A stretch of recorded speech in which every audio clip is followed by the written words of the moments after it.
Well, hey guys, good morning. Big A coming to you live from the station, Camp Greenway. It's not a beautiful day yet, but I'm confident it's going to be. Just above those clouds, there's a beautiful sunshine, and I can't wait to see it a little later in the day. Hope you guys are having a great day.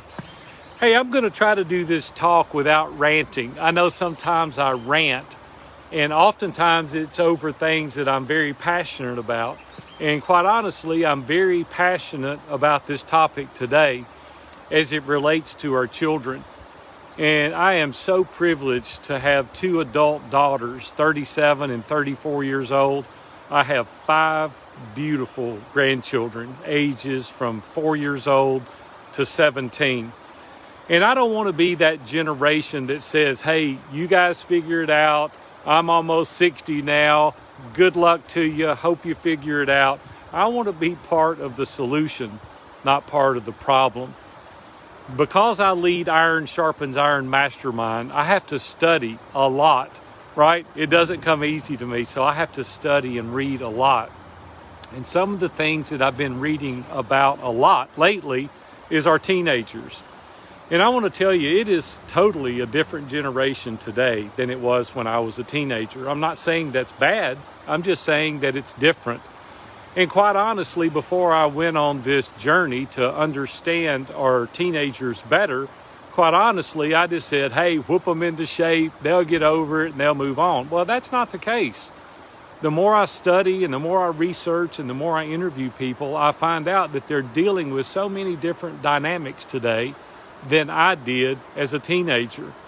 That doesn't mean that we can't take the precautionary measures that my parents did when I was a child. Matter of fact, it means that we need to more. And what I want to talk to you today a little bit is about doing a self-evaluation of you as the parent. It is so easy to set them aside and say, hey, I'm tired, I've been working all day, I need a little downtime for myself. Or on the weekends, we go out and fish and hunt and play golf and do whatever we do, to the neglect of our families. And I said I'm going to try to do this without a rant, so I'm calm this morning so far, so y'all bear with me. But what I have read and the data that supports the depression, the anxiety, the suicide levels are unprecedented compared to previous generations. And the data supports many things, but one thing it supports without question is the use of screen time. And I know it's something that I've been ranting about for years now, but as the data lends itself to the support of what they're finding now, it's hard to refute the things that they're teaching. They said a couple of hours a day for a kid is okay. They can't really find any correlation between anxiety and depression and suicide with kids that have screen time 2 hours a day or less. But listen, what is staggering to me that children today in their teenage formative years have an average of over 7 hours of screen time. And they have found a direct correlation in every hour over 2 hours being a detriment to their cognitive behavioral. And so I want to suggest to you today that you monitor this closely. They said that 51% of all college graduates in the year 2017 had to have help professionally because of anxiety, depression, and many suicidal attempts. You know, what really upset me the most is when I read that girls really struggle with this more than boys. And one of the reasons is because they have FOMO, fear of missing out. In the internet and the social media platforms out there today just really demonstrate the things that they're missing out on. But the thing that I wasn't familiar with was fear of being left out.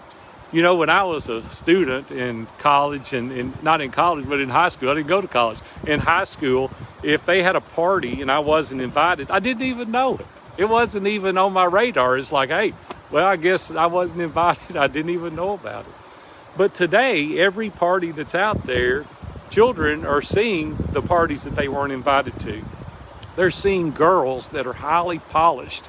You know, I learned today that on Snapchat and Instagram, there's filters that you can use to make your nose more slender, your lips larger, your complexion smoother. And these kids today, a vast majority of them in their teenage years are asking for plastic surgery because they don't measure up to their friends. Obviously, they can't have plastic surgery and they become anxious. They become isolated. And as a result of that, they become extremely depressed. Well, I want to encourage everybody today, without the rant, to really think through what you're allowing your children to do. I deal with men every single day, and I hear it without fail. I just can't get my kids off social media. They go up to their bedroom with their phone and they spend hours, or they're doing these videos now. And the thing that I'm hearing more and more is that the correlation between the video, the TV, the screen times is exponentially causing this problem of FOMO and fear of being left out exponentially greater. And I think that we can control some of that. Now, I'm not suggesting in any way that you remove all social media from your children. I think it's going to be needed. I think that it's even good to some degree. But when it causes our kids to be harmed, I think that we ultimately are personally responsible. Now, I don't know about you, but I don't want that on my conscience. I don't want my children's cognitive abilities to develop to rest in the hands of me when I could have done something about it. Many parents today, quite honestly, and you're going to find this offensive, some of you, you're lazy. It's just easier to give in. And I want to tell you, we're helping spur that on and cause them to not develop to the level that they could. So simply do this. You as a family, get together with your spouse, have a discussion and say, how can we monitor this better so that we're not increasing the possibilities of our children suffering from anxiety, depression, and possibly suicide? Well, I made it through without a rant. I hope you guys take this serious because it's a very serious topic today. So go home today, do the evaluation, do what's right and best for your children. I know you love them. I know you want what's best for them.